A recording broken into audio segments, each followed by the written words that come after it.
Looking at our world from a theological perspective. This is the Theology Central Podcast, making theology central.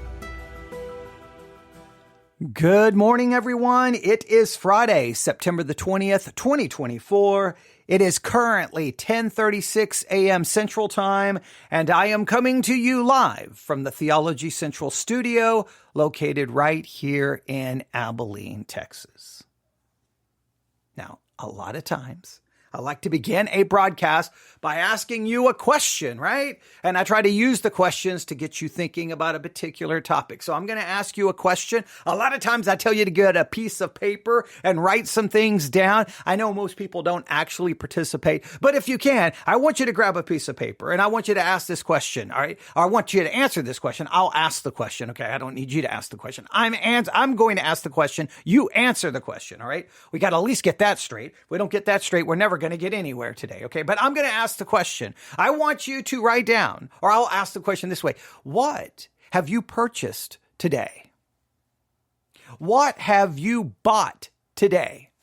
What did you go out and buy today? Maybe, or what have you ordered online today? What have you purchased today? Write down the 5 things you've purchased or bought today. Now, maybe you haven't bought anything yet, or maybe you have, but I really want you to think about it. Because I believe, and this is the kind of the thesis of everything, that you and I over and over and over buy something that we really don't need, we should not want. And I think when we buy it, we're being manipulated. And I'm not talking about something you go buy in a store. It's something that you buy sitting in your house, driving in your car. It's what's being sold. It's what they are selling it. And the people selling it are politicians and in many cases, pastors and ministries.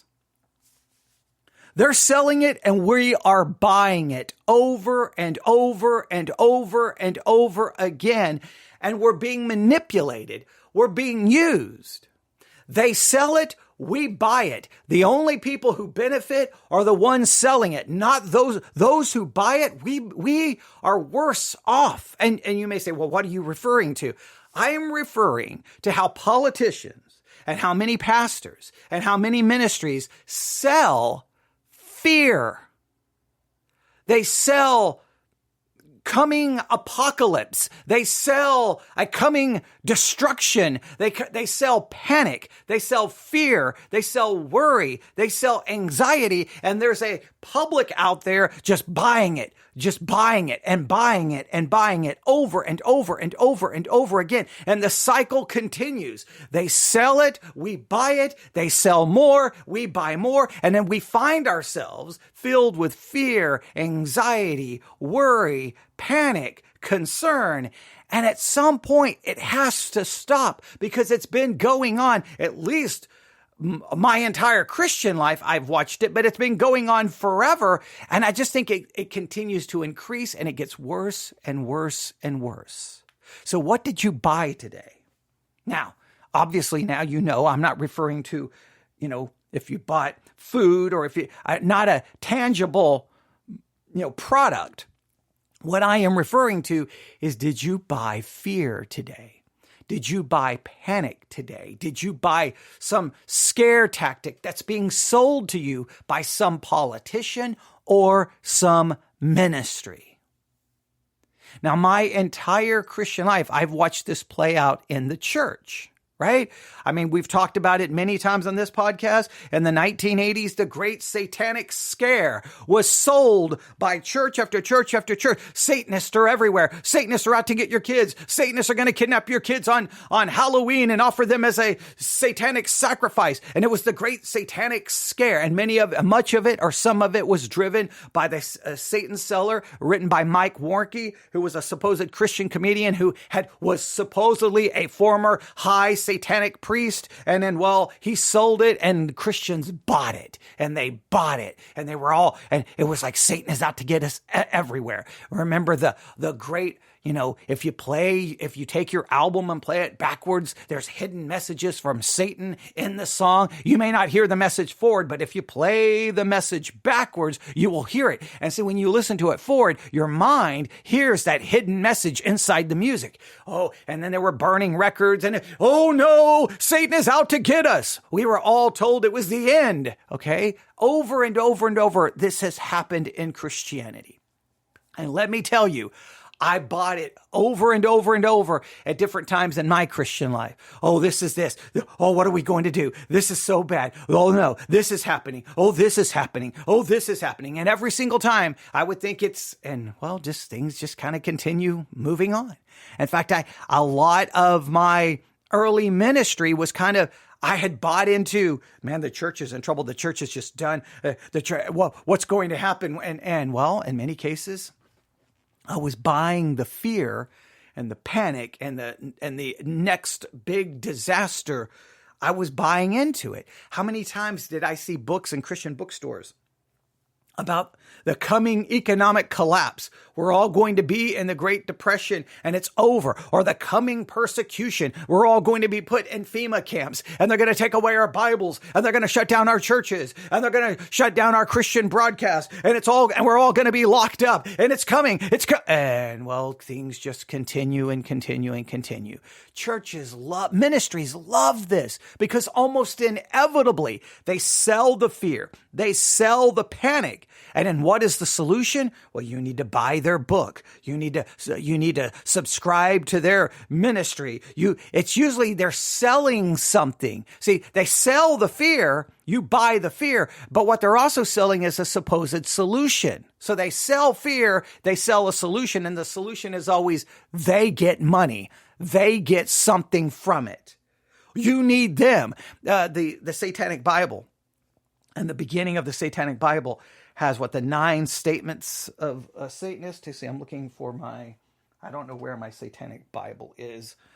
I don't have it. But one of the statements in it, I don't know where it currently is. It's somewhere in this room.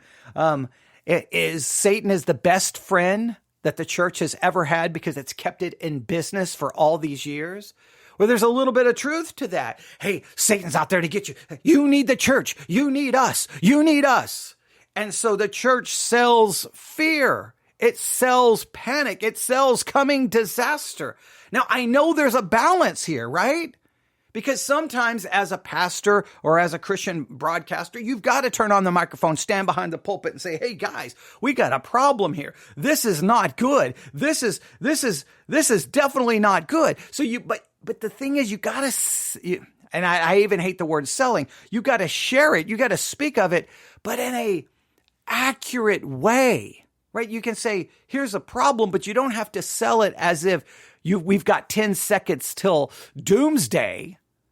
We got 5 seconds to survive and a black hole is about to engulf the entire planet and you've got 15 seconds to live. But if you send me 1999, then maybe this ministry will be able to stop it. Okay.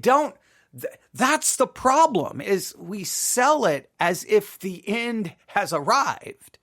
Other than a more rational explanation of what's going on. There are problems. There are issues that must be talked about, that people must be warned about. The Christian ministries must warn the people, right? They must warn the people of false prophets, of false teachers. There's things that have to be warned about. How to find that balance, though, can be difficult because even as a pastor or as a Christian podcaster, however you're doing your ministry, you can get so caught up into this is a problem and you're very passionate about it. But in some ways, what you're doing is you're selling almost a hyperbolic idea of what's wrong. And sometimes, though, you sell it, even though you don't realize it, you're selling that you're the solution. Now, of course, you think you're the solution, but I think it can be I think it can be problematic the way it can all be done. I think Christians have to just realize, look, there's statistic and study after study that right now people are more stressed out anxiety, worry, depression is just eating away at people across the United States of America. I won't speak for other countries, but all across America, people are more stressed out. They have more anxiety, more worry, more discouragement, more depression. They just, because they constantly, and they feel like things are getting worse and worse and worse. Now, sometimes, again, even based on my own eschatology, I do believe things will get worse and worse and worse. But we have to find a way to ensure that the way we speak of it is somewhat balanced. And I'm not, look, don't even look to me as to be the person who is an example of doing it the right way. In many cases, I do it the wrong way. I can be just as guilty of doing that, especially over the years. I can turn on the microphone like this is, ladies and gentlemen, I don't know what's going to happen. I don't know where the church is going to be. I can fall into the exact same trap. Where is that fine line? Where is that balance? I don't know if I have it, and I don't know if many Christian churches have it. But you just listen to a lot of Christian broadcasts, and everything just sounds like it's the end. That it's the beginning of the end. It's over. It's over. And I'm not even talking from the perspective of eschatology or end times. I'm not even talking about that. I'm just talking about how we just speak about what's going on in culture, what's going on in the world. We have a way of describing it like in the most exaggerated, fear-inducing terms that we can possibly come up with. And I think in many cases it's exaggeration, and we're selling fear. And people are buying it. And the people who buy it are typically then filled with anxiety, worry, panic, and nothing good comes from it. In many cases, we end up looking totally foolish because after a certain amount of time, all of that fear and all of those books that were sold and all the conferences that happened and all the DVDs, I know I'm utilizing some, things that are dated now, but all the things that people, got to supposedly protect them from this, it turned out to be absolutely nothing like everyone said. And guess what? The people who made the money, they already moved on to the next thing because you got to sell the fear. Now, why am I discussing it? Well, I'm starting by discussing it, focusing on the church. But what I have for us is not focused on the church. It's focused more on, what's going on in the culture. So let me find this article because, it just made me think about how this happens in the church and outside the church. Here is the headline, right?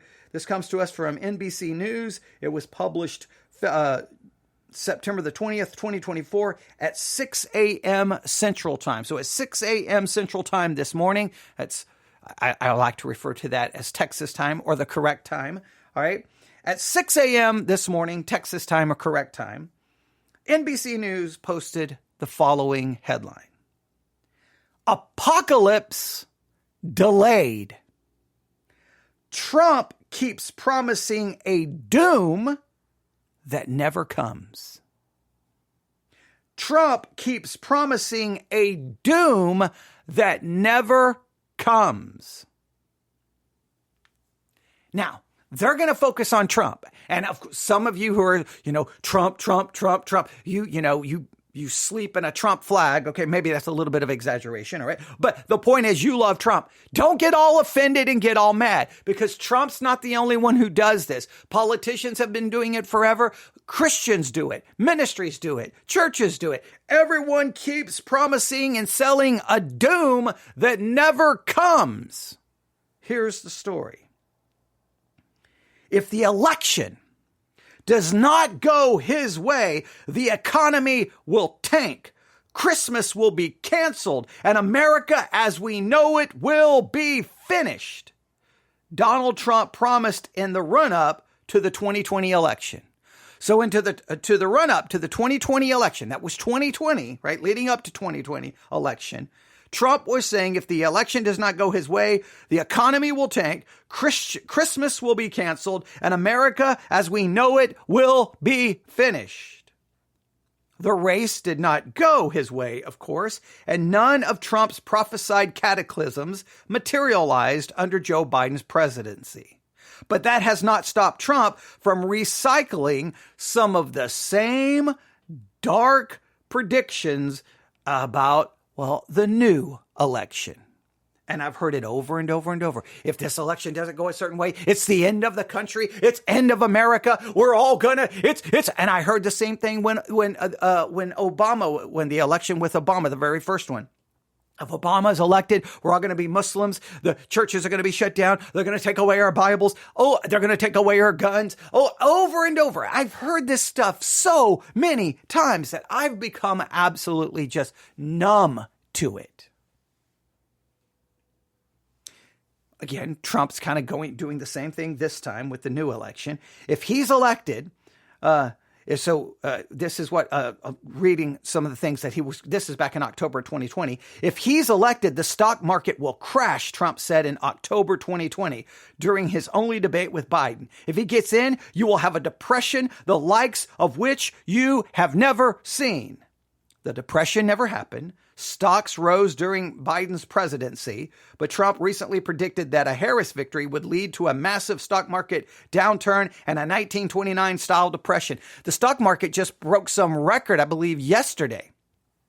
But wait, and I think stocks have outperformed during Biden's presidency than they did under Trump. But hey, no, it doesn't matter. It doesn't matter. It's the end. It's the end. Now, if you listen to some Trump supporters, we're in a depression right now. It's the end of the world. I don't know how we're all going to die. I don't know if I'm going to make it another day. Because they're selling it and you're buying it. They sell it and you buy it. In 2020, President Trump said, the election is a choice between a Trump recovery and a Biden depression. In 2024, he said on Truth Social, voters have a choice, Trump prosperity or the Kamala crash and Great Depression of 2024. He's selling the same thing. He's just selling you just change the names. Biden, Kamala, just change the names. And he's just selling the exact same thing. Predicting the future is inherently difficult, and bluster about the danger of the other side winning is the norm for politicians of all stripes. But Trump's penchant for hyperbole, overconfidence, and a black and white claims has made him particularly an accurate Nostradamus. The Trump campaign did not respond to a request for comment for this article. If Joe Biden ever becomes president, Trump tweeted in 2020, our country will collapse. If we don't win, he told New Hampshire voters in 2024, I think our country is finished. 4 years ago, he warned Michigan voters that a vote for Biden is a vote to completely eradicate your auto industry. On Wednesday, he warned Michigan voters, if I don't win, you will have no auto industry. Within 2 or 3 years, it will be gone. He keeps saying the same things over and over and over. He just sells the same fear. He just sells the same panic. And you keep buying it.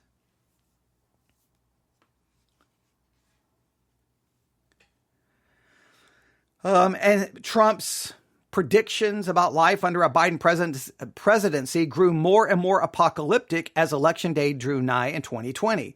With the COVID-19 pandemic raging, Trump told supporters that with the COVID-19 pandemic raging, if I can read correctly, Trump told supporters that Biden had plans to impose a blanket shutdown across the country and keep the country locked down to fulfill his plan to kill the American dream. If you vote for Biden, it means no kids in school, no graduations, no weddings, no Thanksgiving, no Christmas, no 4th of July together, he said in a rally in Goodyear, Arizona. If he comes in, he said at a Nevada rally, the Christmas season will be canceled. Of course, Biden imposed no such lockdowns, and holiday season shopping rose every year of Biden's presidency to a record high last year, according to the National Retail Federation. So he made all these predictions. Not one of them came true. All bogus lies, selling fear. Now, he can sell all the fear he wants. He can lie. He can exaggerate. That's perfectly okay. what I'm trying to do is, as Christians, we can't buy the fear. Don't buy the fear. Don't buy the panic. Don't buy the hyperbole. It goes on to say, in his speech at the Republican National Convention in 2020, Trump called Biden a Trojan horse for socialism who would give free rein to violent anarchists to completely dismantle and destroy the American way of life. Make no mistake, if you give power to Joe Biden, the radical left will defund police departments all across America. Trump warned, predicting Biden had plans for immediately releasing 400,000 criminals onto your streets and into your neighborhoods. In fact, crime has fallen, and Biden signed legislation increasing police funding. If the left gains power, they will demolish the suburbs, confiscate your guns, and appoint justices who will wipe away your Second Amendment and other constitutional freedoms, Trump said in his convention speech. The suburbs still stand, and does the Second Amendment, backed by a conservative majority on the Supreme Court. Speaking at the Village, a massive retirement community in Florida, Trump prophesied that Biden would dismantle your police departments, dissolve your borders, confiscate your guns, and terminate religious liberty. Almost 4 years into Biden term, the U.S.-Mexico border remains a problem, but it also remains. Even God was not safe from Biden presidency. Trump warned if Joe Biden gets in, he said on Fox News, religion will be gone, okay? In another interview with the network, he said Biden would take away your guns, your oil, and your God. In Ohio, Trump said that Biden is against God and that his election would hurt the Bible and hurt God. Domestic oil production and gun sales both reached record highs under Biden, a practicing Catholic who attended church regularly while in the White House. But Trump's arguing went on with troubling visions of America completely cowed by its rivals. If I don't win the election, China will own the United States. You're going to have to learn to speak Chinese, Trump told conservative radio host Hugh Hewitt in August 2020. The number of American college students studying Chinese actually declined under Biden, having peaked in 2016. Trump even predicted that if he lost the election, he might have to leave the country or retire from public life. If I lose to him, I don't know what I'm going to do. I will never speak to you again, he told North Carolina rally goers 4 years ago. You'll never see me again. Well, obviously, that didn't happen either. He went on to say, in Georgia, days before the election, Trump said he would be so embarrassed to lose to Biden that he'll leave the country. I don't know. Maybe I'll leave the country. I don't know. But there was no chance of that. Trump confidently predicted, telling supporters in Wisconsin his election was basically a sure thing. The only way we're going to lose the election is if the election is rigged. Trump did, in fact, lose and did not flee the country. This year, as Trump faces off against Biden's vice president, he has reprised some of the same grim predictions for the future if he does not win. While Biden was a Trojan horse for socialism, Trump's campaign said in a new release last month that Harris is a Trojan horse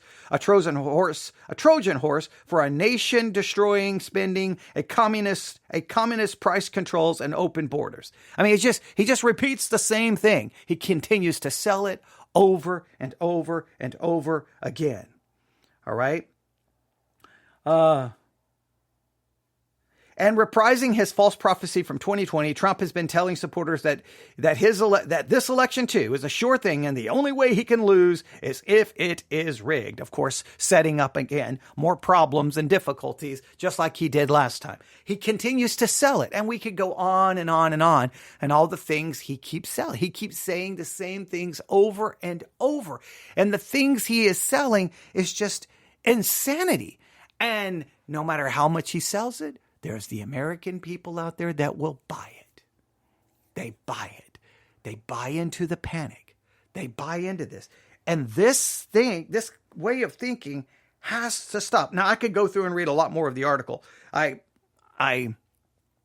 didn't want to go through all of it because the list is so long. I mean, I could sit here and play audio clips constantly of the things he is saying, the things he is predicting, and everyone knows it.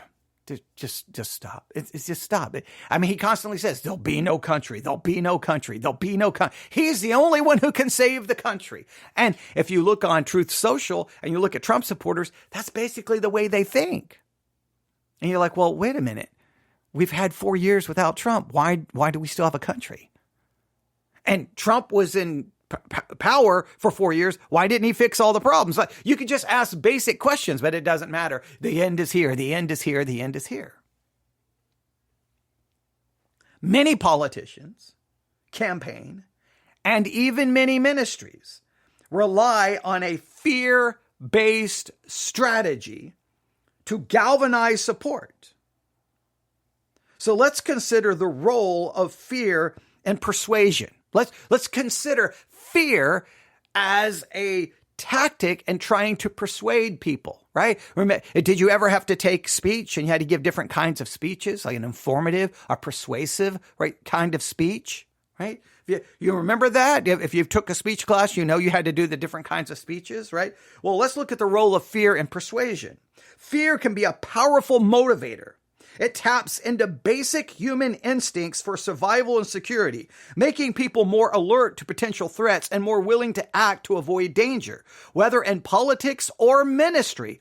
Presenting a picture of a world in crisis creates a heightened emotional response, which can lead to action. And that's all you have to do. A pastor can walk behind the pulpit and say, ladies and gentlemen, in this particular in Disney movies or in this particular kind of music, Satan is working and he's coming for your kids and he's going to take your kids from you and he's going to destroy their lives. And the next thing parents are like, that's it. No more Disney. That's it. No more music. That's it. Because Satan's going to get you. And they create the fear. And then you get this crazy overreaction. Happens constantly within Christianity. Now, let's look at the role of fear. Let's look at the role of fear and persuasion first in politics. Politicians often emphasize crisis, economic downturns, crime, societal decay, and a promise that their leadership or policies will be the solution. By magnifying issues, they create a sense of urgency, encouraging voters to support them as the answer to averting disaster. This is seen in both conservative and progressive politics, with each side identifying different threats, crime, immigration, climate change, or economic instability. All politicians do this. They can't just say, hey, we got a couple of problems here. We need to fix this. And we got some issues here. But if you look at the statistics, they're not quite as bad as it's being sold. Well, nobody will vote for that person. You're going to vote for the person who's like, the end is here. You're going to be murdered. They're going to burn your house down. You're not going to have a job. You're going to be eating cats and dogs because you're not going to have any money for food. Oh my goodness, what do I do? Vote for me and I will take you to the promised land. I will fix all the problems. Life will be glorious. It will be like heaven on earth. And vote for him because we're all going to die. Okay, now maybe that's a little bit exaggerated, but it's not much.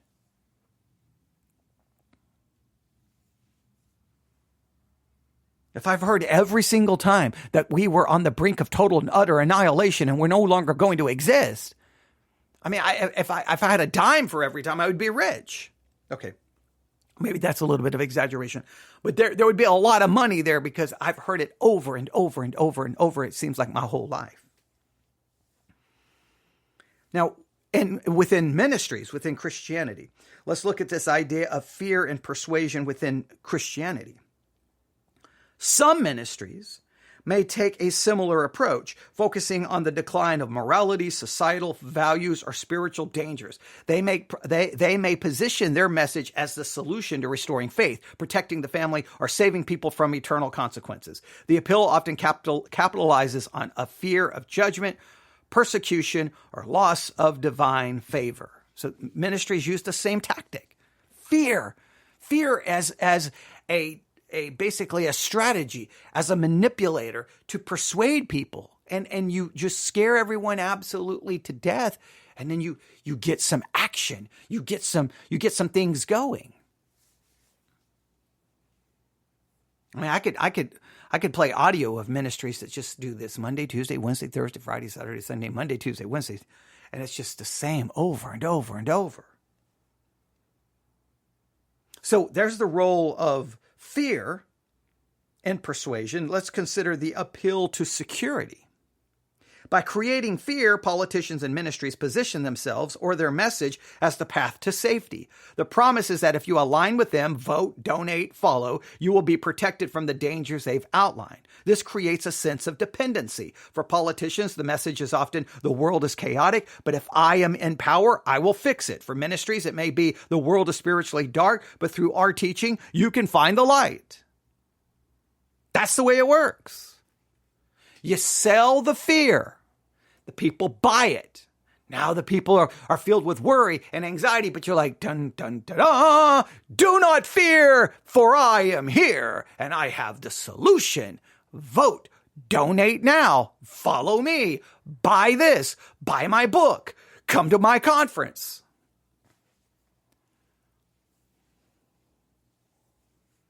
Now, the psychological effects of all of this. What are the psychological effects? Well, fear narrows focus. When people are afraid, they're less likely to think critically or broadly, and more likely to take immediate action that seems to alleviate the fear. Fear just causes people they can't see beyond the fear. And this, look, give you an example. All right. We'll go to September the 11th, 2001, since we're in September. Okay. Wasn't too long ago. Remember where you were on September the 11th, 2001? Remember the fear? Remember the anxiety when terrorists, crashed planes into the World Trade Center and into the Pentagon? Do you remember that? Do you remember that fear? Do you remember the anxiety? Remember that worry? And do you remember some of the ways people acted? There were Christians, ministries, pastors who supported the idea of not allowing Muslims to build any more mosque anywhere in the United States of America, that they were basically wanted to almost pass rules and laws against Islam. Now, they could not think critically. Well, wait a minute. We live in a country with the freedom of religion. If we deny their rights to build a worship center, to build a mosque, to build a center for learning or anything related to Islam, if we take away their rights, then why would we have a rights to build a church, build a Christian anything, right? If we're going to take away their rights, then we're losing our rights. We got to think critically about this. Can we be concerned about Islam? Yes. Is Islam antithetical to biblical Christianity? Absolutely. And Islamic countries, do they hate Christianity and persecute Christians? Absolutely. So can we have tangible, logical concern, but not just throwing out everything the country is built on, like the freedom of religion? And we're going to deny people's freedoms while at the same time demanding ours? Do you not see how critical, how we lose, we narrow our focus? Same thing. I love Salem. I love the city of Salem in Massachusetts. I love that place, right? I love the history. I love the feeling. I love everything about it. So I've been there now, multiple times. Every time I go to everything I can to learn everything. I read any books I can about what happened in Salem. Fear. So basically, some teenage girls got the entire town to lose their absolute minds. That witches were, doing these things to people in the town, and then these adults, so they get basically, tricked by bored teenagers. Next thing you know, all the supposed adults in the town lose their ever-living mind, and next thing you know, innocent people are being killed for being accused of being a witch. It's the most ridiculous thing you've ever heard of. And guess who the ridiculous people were? It was the religious people. It wasn't the religious people. Whoa, wait. Come on now. Let's everyone be calm. Let's think about this. Now, once you think that witches and spirits are doing things in your town, everyone can lose their ever-living mind. You just need to introduce fear. Fear narrows focus, then people no longer can think critically. Polarization is the second psychological. So the first thing, fear narrows focus. Second, polarization. Constant messaging that highlights dangers and division can increase societal polarization. People begin to see the world as us versus them, while the other side is portrayed as a danger. That's exactly what's happened in our country. We're polarized. Why? Because constantly it's like, dun, dun, dun, dun, breaking news alert. They're going to kill us all. It's the end of the world. And people just sit there and just take it in. They buy it. So many people today, you've got people today, they've been sitting in front of a television watching, breaking Fox News alerts all day, and they just think it's the end. And their perception of reality, what can be so frustrating is when you try to challenge it. Like, wait. No, look at the numbers. No. Check. Let's verify. No, I don't care. The economy's worse than it's ever been. Crime is out of control. And you're like, well, wait, here's some numbers. I don't care. Because now it's just us versus them. And instead of looking at it from a biblical perspective, like, I don't know, love your enemy, show mercy and grace. No. It's now about winning and my side versus their side. And then you call them I've talked about this on Christian radio, American Family Radio, how they use these little derogatory names to refer to Joe Biden or Kamala Harris. If I've said her name incorrectly, I apologize. I've heard it said so many different ways. It drives me crazy when I say it incorrectly because I want to be respectful. And it doesn't matter who it is. I want to be respectful to whatever politician from left or right. It's because you want to show respect to people created in the image of God, and I'm supposed to love my enemy. So whether I agree or disagree with anybody, you want to show respect. But this polarization is insane. Now, look, when the world, their focus is narrowed. They no longer think critically. They no longer think broadly. They can't see the facts. They become polarization and become polarized in the world. That's okay.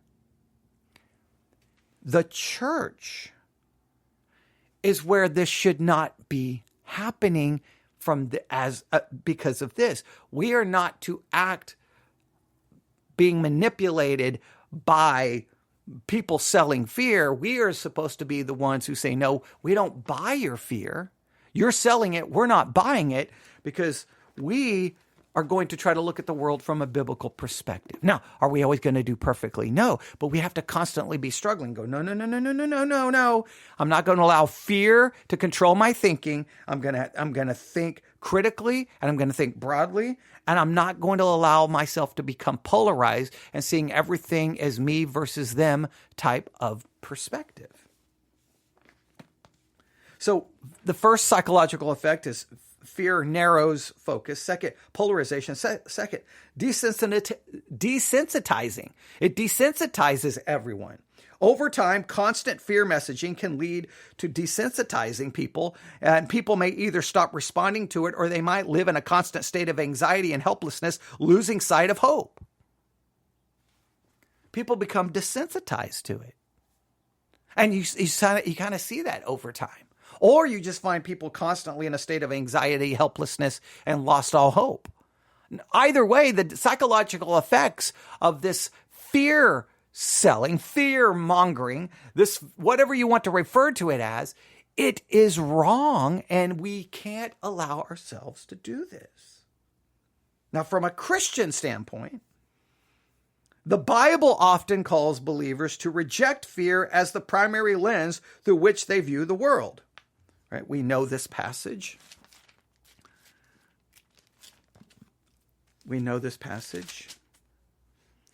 For God hath not given us a spirit of fear, but of power, of love, and of a sound mind.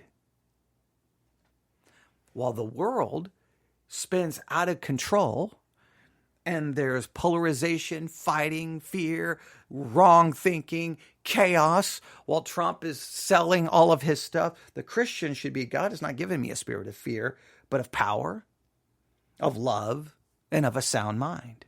Now, I really want you to think about those three today. What does it mean that he's giving us, he's not giving us the spirit of fear? So first, what does it mean that he's not giving us the spirit of fear? But in contrast to the spirit of fear, he's given us power. What is that power referring to? What is the love?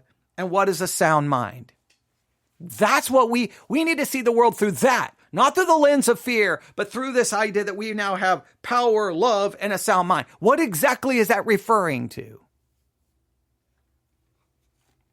Well, Scripture does warn of dangers, it at the very same time emphasizes hope, redemption, and the ultimate sovereignty of God, which stands in contrast to messages driven solely by fear. Do we truly believe God is in charge? Do we really believe he is sovereign? Historically, in politics and in some forms of Christianity, the reliance on fear can be traced to manipulation tactics that prioritize short-term gain over long-term trust.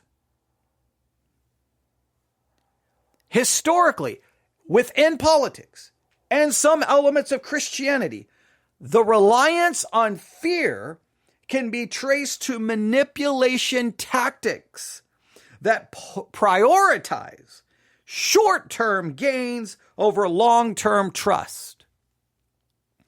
Fear-based messages work in cycles where new dangers must continually be found or exaggerated to sustain influence, which may erode credibility over time. A good example, just if you've ever listened to Alex Jones, that's all he does is sell fear and danger and destruction, and the end is near. He sells it over, and it doesn't matter if any of it comes to pass. Doesn't matter. He moves on to the next thing, and he moves on to the next thing, and he moves on to the next thing every day. And if you just listen to talk radio, and I'll just focus on conservative talk radio, but it's constant. The end is here. It's over. Whether it's Glenn Beck, Sean Hannity, Tucker Carlson, you just name Mark Levin, you just go through all of them. It's just, if you just listen to them for one full day, start early in the morning and find the first, conservative program that's on and listen to it all day. By the end of the day, you may think the world is over. We're finished. We're doomed. We have no hope other than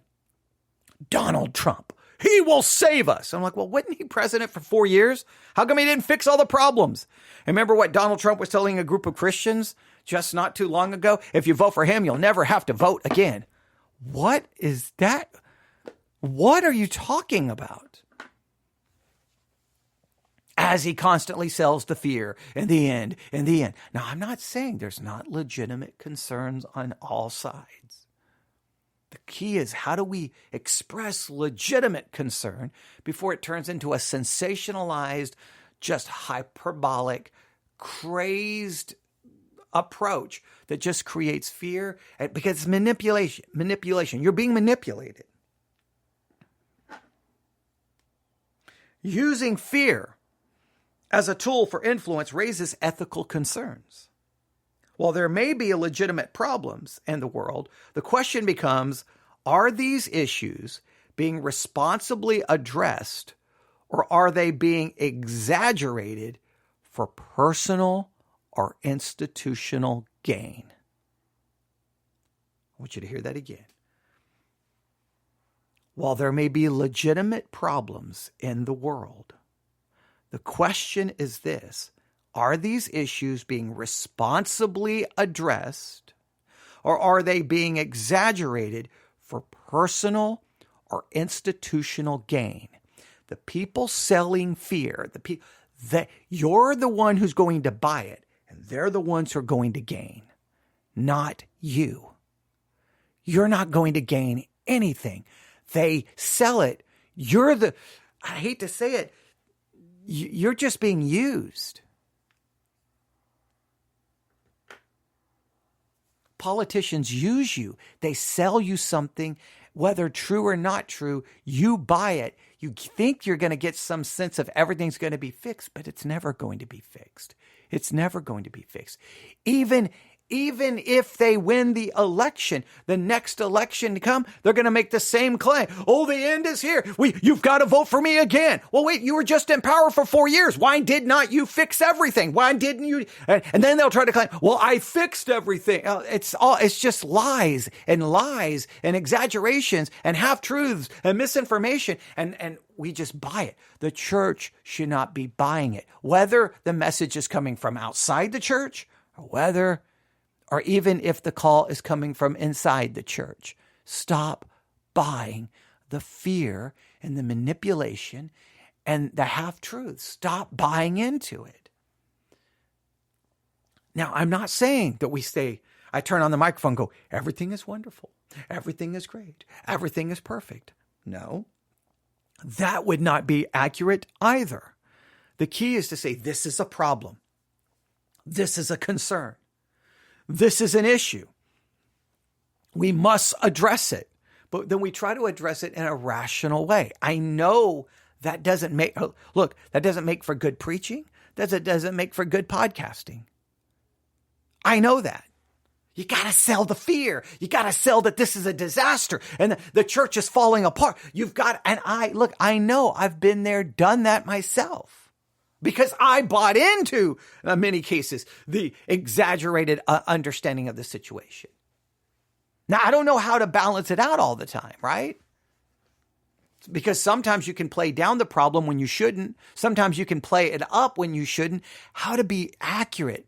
And I don't always have I don't always do it even correctly.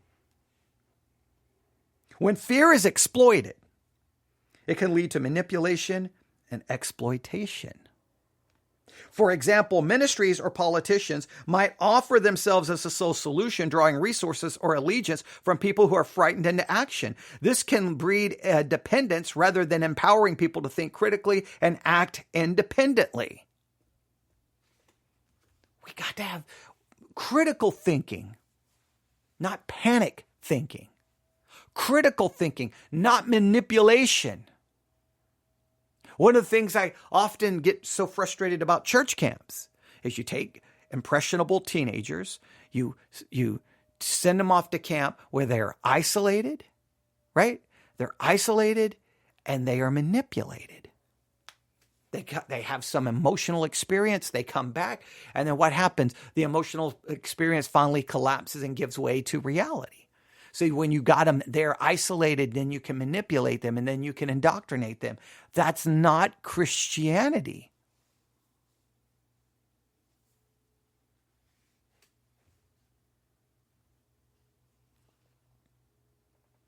While fear can bring attention to real issues, it is often used as a tool for manipulation, whether by politicians or ministries. The promise of security in exchange for votes, donations, or support is a powerful but often ethically questionable strategy.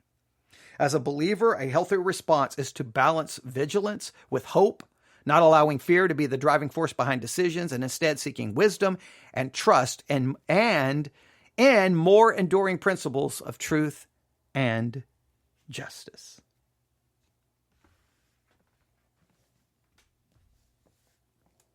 Now, we've got, less than 50 days to the election? Now, today, I don't know if you're gonna keep up with anything going on. Like if I was just to go to, hang on, I'm just going to go to the Drudge Report right here. Let's go to the Drudge Report right now. If you just go through some of the headlines,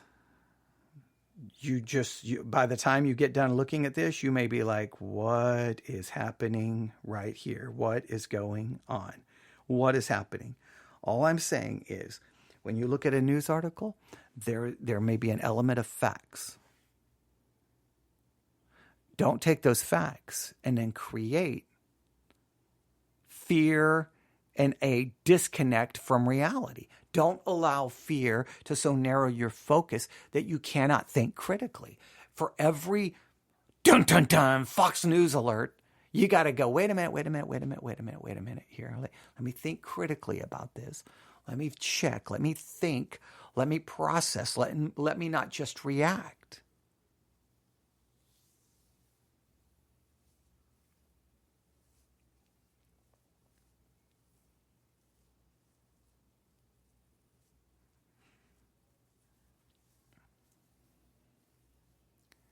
Enough of this. Enough of this. I was listening. I didn't get very far because the program had all kinds of other stuff mixed into it. But it was on the Sermons 2.0 app, about witchcraft in the church. Witchcraft. Now, I definitely want to listen to what they're warning about. What is this witchcraft is, and how prevalent is it in the church? Do you remember back? I don't remember what years it were, but you remember the Illuminati, the Illuminati, the Illuminati. Everything was the Illuminati. Oh, that album cover, the Illuminati. I remember even Toby Mac, who was a part of the Christian group DC Talk, even one of his albums. Oh, that's the Illuminati. That's the Illuminati, Illuminati, Illuminati. The Illuminati is everywhere. And I'm like, for a secret society, for a secret group, they sure are known by everyone because everyone's like the Illuminati, Beyonce, the Illuminati is everywhere. The Illuminati was in the Super Bowl halftime show. The Illuminati, everything's the Illuminati. That Christian ministry, I think they're the Illuminati. Oh my goodness, oh, the Illuminati's going to take us all. And now everyone already forgot about the Illuminati. I thought we were all going to die. I thought we're all going to be taken over. I thought the reptilians, we were all going to be, microchipped, and we're all going to be put in female camps. I mean, so many times. I'm so sick of it all. I remember, and I got into arguments with listeners way back in the day when I think right before the election of Pope Francis, there was this prophecy of the last pope, right? And that the last pope was going to bring in all of I've got the book, I think, in my closet. I purchased the book because I was going to try to address it on the podcast. And finally, I got so sick of arguing with Christians over it. Oh, this is the pope, and he's going to institute this, and this is going to happen, and this is going to happen. It may have been Pope Francis, but it was going to be, this was the end. This was I can't remember all the parts of the conspiracy theory, but of course, none of it happened the way anyone said it was going to happen. Of course, those people never came back to apologize. Of course not, because they're off to the next thing. And they never stopped to go, how many conspiracies have I bought into? How many things have I said, this is it? And it didn't happen. Like at some point you think you would be like, snap out of it, man. What am I doing? Yeah, you keep living in that world. You're being manipulated. And guess what? The people manipulating you, they don't care about you. They just want you to keep downloading their sermons, downloading their messages, sending them money, buying their books, signed up for their Patreon page or whatever they can. They need you there for numbers and for money and for donations. And they keep selling you the fear, and you keep buying it and buying it and buying it. And all politics is human beings manipulating other human beings by selling fear. They sell fear, you buy it by voting for them. What do they get? They get power, they get position, they get money. What do you get? Absolutely nothing. Except used.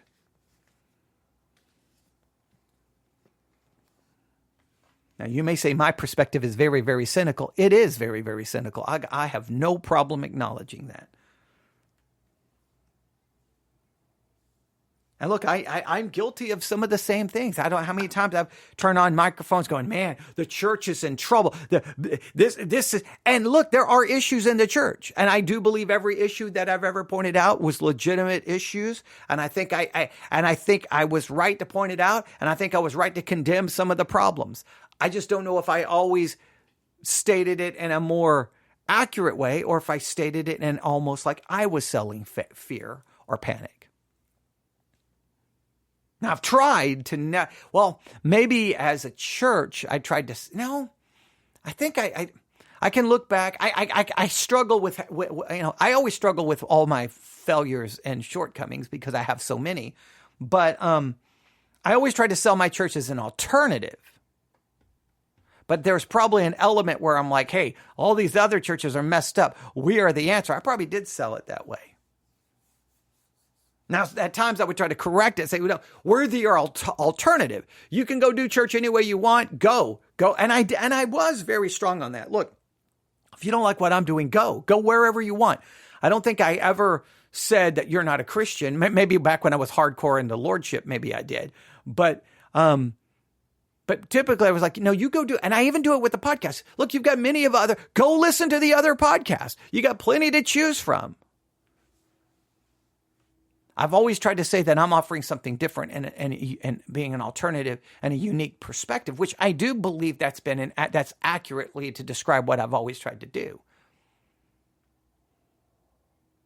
I think when I got pulled into, well, not really pulled in, when I got the opportunity to do something more news-based, then I definitely was more like, dun, dun, dun, this is happening right now. This is going on right now. And I probably, because that's kind of how news works, right? I mean, news doesn't just come on, hey, today everything is calm and good and don't worry about anything. Everything's fine. Everything's wonderful. We got this. No, it's always like, this is it. It's always kind of sold in a much more dramatic way. Why? Because you got to keep people watching. You got to keep people listening. But see, that's a business, and people got to realize you're being manipulated. So I think we need to make it a focus today. I think we do.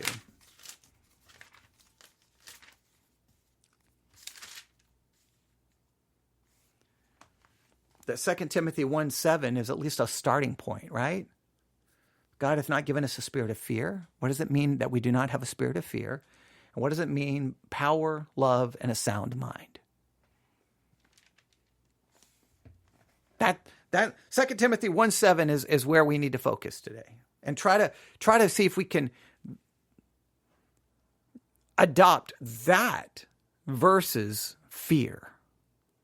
So what did you buy today? What did you purchase today? What did you buy? What did you purchase? Did you buy fear, anxiety, worry?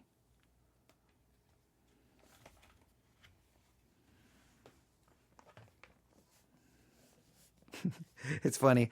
I just looked down at my iPad, and right here on the Drudge Report, these cities could be submerged by rising seas. Immediately fear. And I think that's like an ad, but it's someone trying to sell me something, right? Trying to sell some kind of fear. Like that's right there. I just happened to look down. It just popped up on the screen, and I'm like, there you go. But it's nonstop. All right. I don't know if I was able to explain everything in a fair and accurate way, but yeah. The psychological effects, we are watching the psychological effects of this approach play out across the country and inside churches. And we got to pull people back from the precipice. We got to pull people back from the ledge. We got to pull people back and say, whoa. Let's think about how we're going to perceive the world. And 2 Timothy 1:7 is a good place to start. All right. Thanks for listening. Everyone have a great day. Hey, don't buy any more fear, worry, anxiety, or panic today. Don't buy any of that. Save your money for tomorrow, okay? Today, let's try to buy 2 Timothy 1:7, right? And let's try to consider what that means and think about not having a spirit of fear, but one of power, love, and a sound mind. All right, thanks for listening. God bless.